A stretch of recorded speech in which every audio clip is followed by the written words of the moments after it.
Hey all, welcome to Parker's Reefs. Today's episode we're going to get sand in the Dream Reef Tank build using Carib Sea Aragonite Special Grade.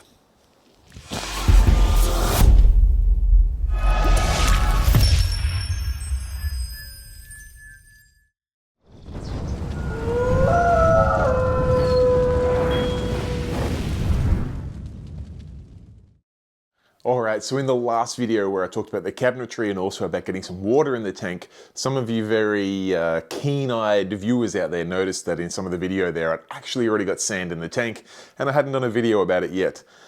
Rest assured I had taken the footage, I just hadn't got around to getting the video out yet, and it's a pretty small one. There's not a huge amount of detail to cover in the substrate one here. I chose the Carib Sea Special Blend because that's what my local fish shop recommended. I said I want sand. I don't consider a reef tank without a sand base. I know a lot of people like to go bare bottom these days and crank up the flow. That sort of thing doesn't interest me. I love the aesthetics of a nice, clean, white sand. So I was always going to run sand. Plus, I am interested in having some fish in this tank that are going to utilize the sand, a few wrasse and things to bury themselves in there. So I was always going to have sand. I needed something that was fine enough for wrasse and things like that to bury themselves into the sand, but also relatively coarse, so it's not going to just get blown around in the tank. And my local fish shop recommended Carib Sea Aragonite Special Blend, and that's what I got. I bought 3 bags of it. Whether 3 will be enough, you can have a look for yourself at the end when you see the water cleared up in the tank. I may need to go a 4th yet, we'll see.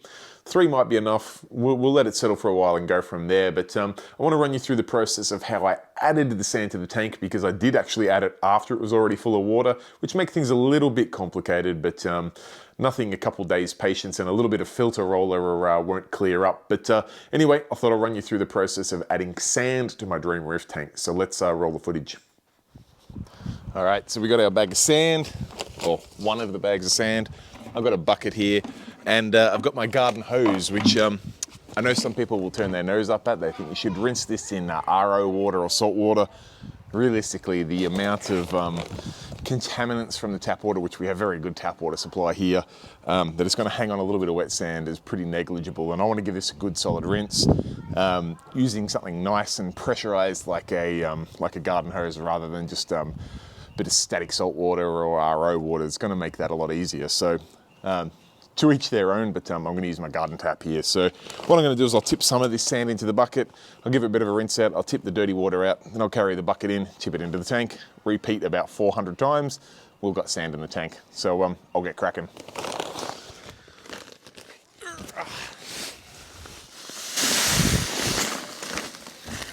It's probably more than I wanted to do in the first bag, but that's okay. It'll get us started now. The sand is a touch moist. It's not what I'd call dry, but it's not wet either. You see how much of it's sticking to my hand there. It's dampish, but we'll give it a hit with the garden hose.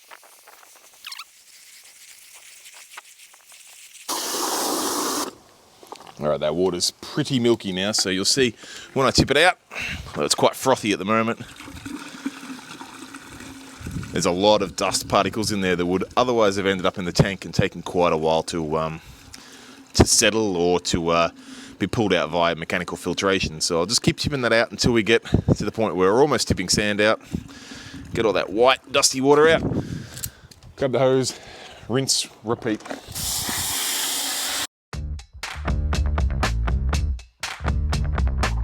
I'm on the run, I've got no alibi for what I've done. Took what you treasure and I'm never gonna give it up.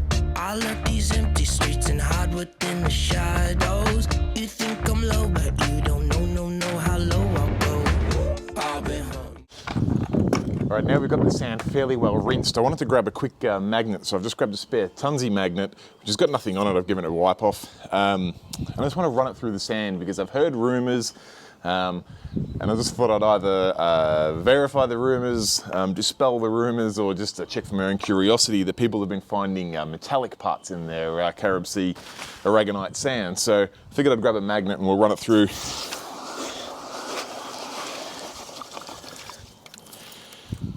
And apart from just wet sand, there's nothing magnetic there. I'll give it another run through.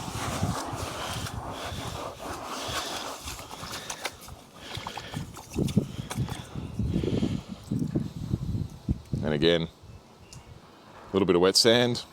Nothing actually on the magnet. I'll bring that in close for you. Fair to say we've got no magnetic metallic components in the sand. I'm pretty good at filling it up with sand, but nah, it's all clear. So I think we can give this one final rinse, tip the first bucket into the tank. Just one last thing before we start taking the buckets of sand into the tank.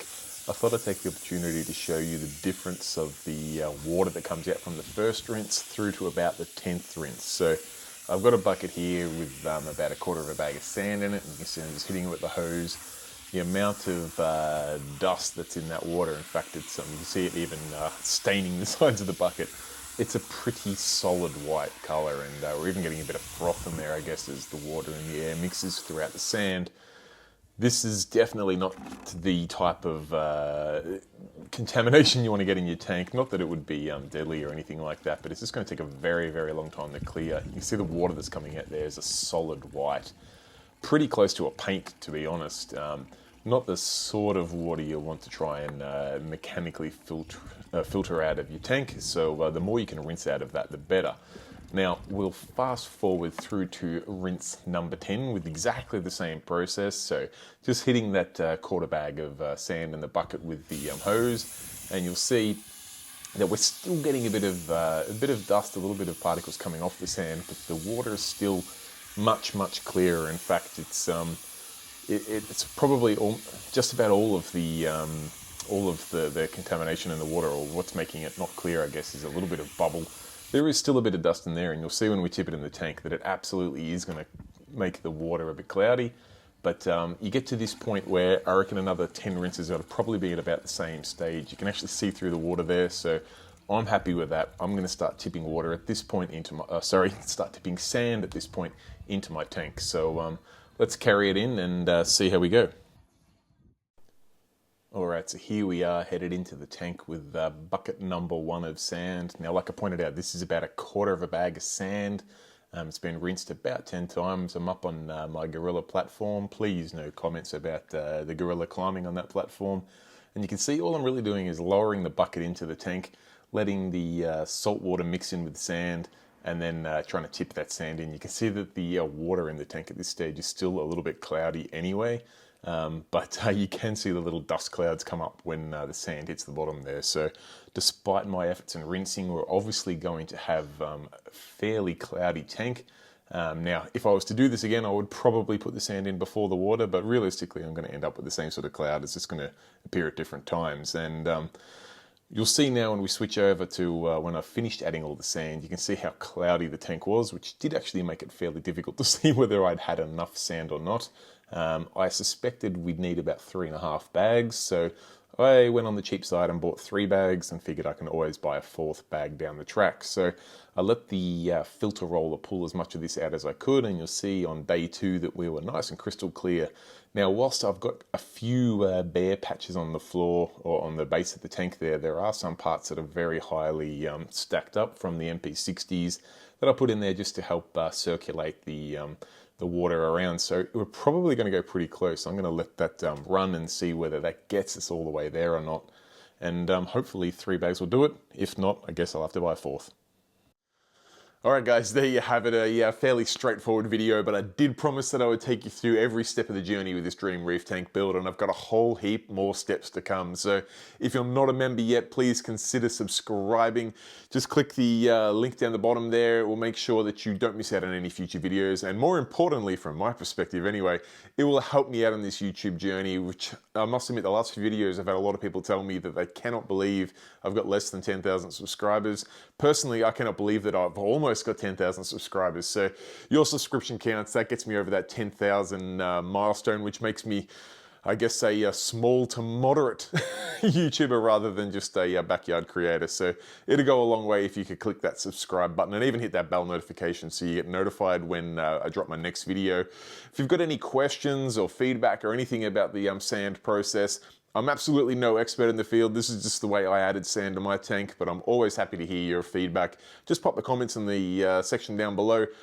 If you don't know already, I personally respond to each and every comment that gets put on my videos, so it's a great way to reach out to me if you want to have a chat about things. Anyway guys, I'm going to stop rambling for now. Like I said, please make sure you subscribe because I've got some wicked videos to come, including cycling, adding lighting, a little bit of wire management or electronics, whole heap of thing, and of course not to mention the scape. The scape will be coming in not too much time, and then before you know it, once the cycle's complete, we'll be adding fishing corals and cleanup crew and all the fun stuff. So lots to come guys. I'm going to leave it at that, otherwise I will stand here looking down the barrel of the camera rambling all day long. Thank you so much for watching. Till next time, stay safe, keep reefing.